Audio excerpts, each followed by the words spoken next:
hepatitis B and C. So we also test syphilis. So there are 4 main diseases. So these are transmissible infections. So we actually test for those because these are actually transmitted through blood. So our main mandate is that we at least process the blood and also make sure that the blood that is transfused to the patients is actually safe.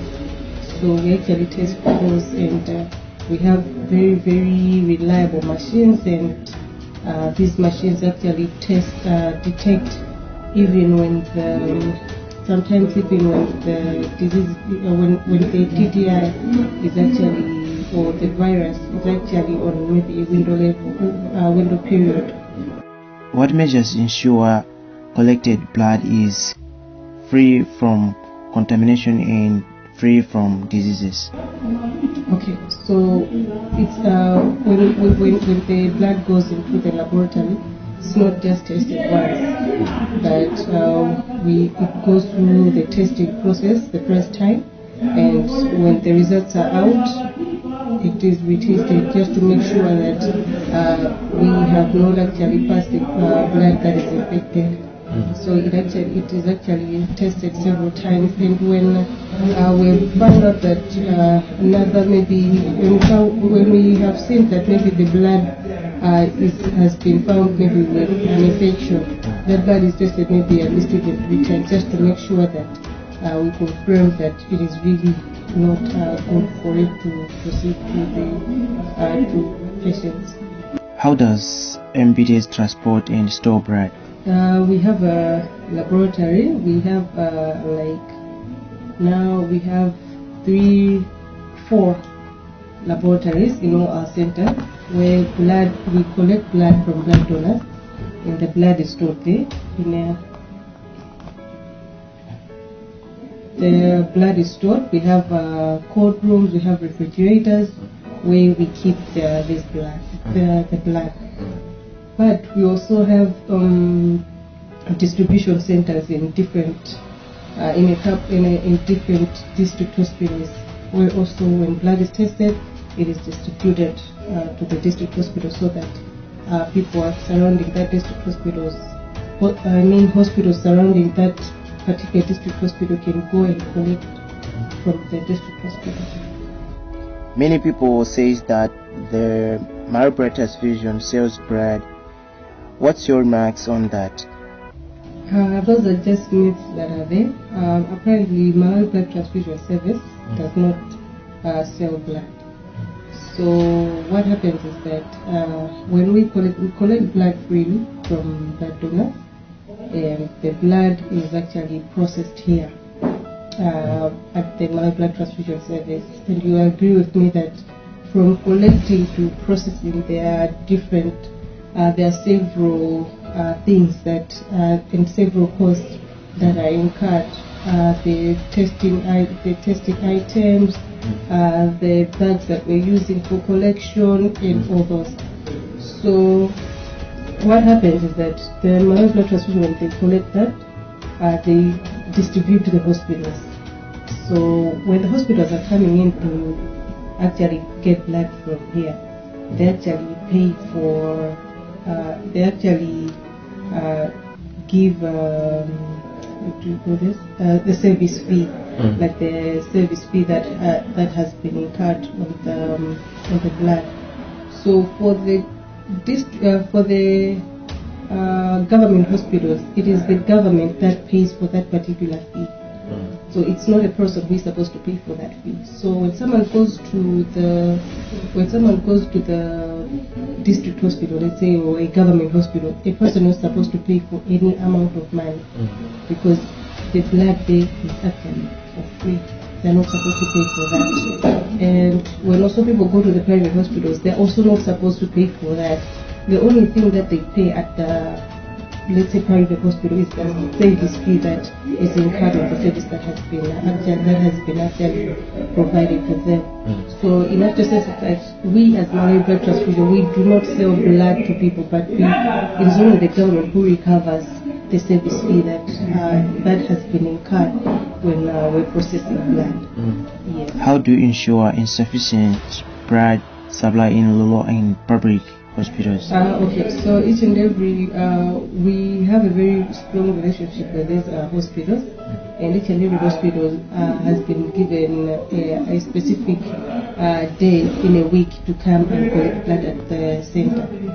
So each and every hospital knows that, let's say, for example, on a Monday, we collect blood on a Monday, we collect blood on a Tuesday. So actually the blood is distributed according to the request made by a particular hospital. Yes. What is the process of ordering and receiving blood? Okay, so I think on that one, us as MBTS, our mandate is just to collect blood and distribute to the hospitals, not at a personal level.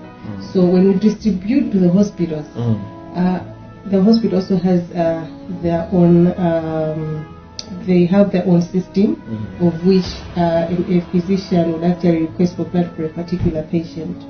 So that is decided by the doctor to who is supposed to receive blood and at what point. But for us, it's just that we collect and we store, and then we distribute to the hospitals. So whenever it's the time for a patient to receive the blood, it's the hospital that decides. But we actually don't decide, because it's always the doctors who actually give out the prescription that this person is supposed to receive blood and this one is not. So us, it's just collecting and then distributing to the hospitals. How does Malawi Blood Transfusion respond to emergency blood shortages? Okay, whenever there's an emergency, the hospitals always contact us that they want an emergency. They have an emergency at the hospital and they want blood. So we always have blood that is there for such type of emergencies. So whenever a hospital calls that they have an emergency, they need blood, we actually tell them to come to our lab. So our laboratory is always open 24/7. We do not close because of such type of emergency. So they do call us and we actually tell them to come and collect the type of blood that they need. What prioritization criteria are used during emergency blood allocations? Okay, we actually prioritize it because it's whenever it's an emergency, it's a matter of life or death. So if there's actually another request that is not an emergency, we actually have to make sure that we send over because, as you have said, it's an emergency. So we actually prioritize those type of cases, because there are different type of patients in the hospital. There are other patients maybe who can at least, who given time, maybe a day or two, they would leave even though without being transfused, in as much as they need to be transfused. But there are other patients maybe who have been involved in an accident and they have lost blood. They don't have even time. So in such type of cases, we actually do rush and prioritize those type of emergencies so that people actually receive blood. How do you educate donors about Malawi blood transfusion and blood donation? Okay, different methods which we actually use. For instance, we have flyers, we have brochures that are actually given during donation time, and also when we go for motivational talks in schools, we also distribute those posters, we distribute the brochures just for the donors to have more knowledge on the blood processing. Also, the brochure also has information on frequently asked questions, so at least the donors have those type of materials. And also sometimes we do have TV adverts, we have radio adverts where people are just sensitized, and even community mobilization campaigns. We do also conduct that. We do also conduct these activities just to have the information handled with the donors. What partnership does Malawi Blood Transfusion have and with whom? I assume that's partnerships. Yes, we do have several partnerships. For example, we're in partnership with Malawi Red Cross Society. So Malawi Red Cross Society, we partner with them. They actually do mobilization and recruit donors and we as Malawi Blood Transfusion go there to actually collect blood. And since I also said that we are under the Ministry of Health, we are also in partnership with all the district hospitals. So in these district hospitals, we actually work together in terms of collecting blood. They do support our teams in blood collection. So those are the partnerships that we currently have right now. How do you collaborate with healthcare providers for blood donation? Okay, mostly we actually involve them in mobilization. Yeah, so they do, for example, the district hospitals, they have a department of awareness. So we actually partner with them. We go into their catchment area with them actually to sensitize people on donations, and also conduct mobilization sessions, and also be with them during the donation session. So these people do come in as we're collecting blood. They also do help. They do help us to at least collect blood. So it's like we are one team. We're all doing this because at the end of the day, when we collect the blood and process it, we actually give them back. So we're in collaboration, and we do work together like that in mobilization as well as blood collection sessions. Also on research collaboration. Pardon? Research collaboration. I was just adding there that you do also research collaboration. Yes, sometimes we do have those type of research institutions like WHO's. We also sometimes collaborate with them too if they do have a study that is doing about maybe blood transfusion. We also do collaborate with them. What message you would like to convey to the audiences and donors? Okay, so my message is that I'd just like to at least say thank you to all the blood donors, to all blood donors who come regularly to donate blood. Whenever they are due, they do come to donate.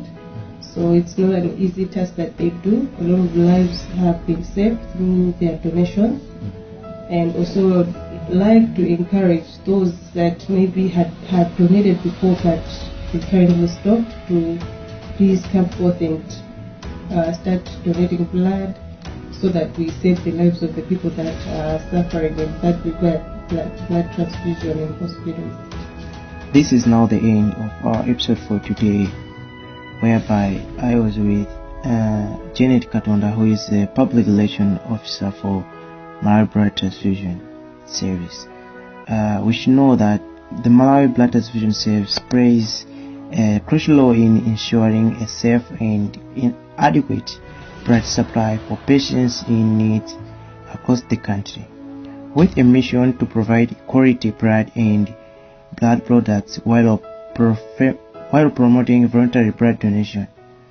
The organization aims to enhance healthcare outcomes and save lives.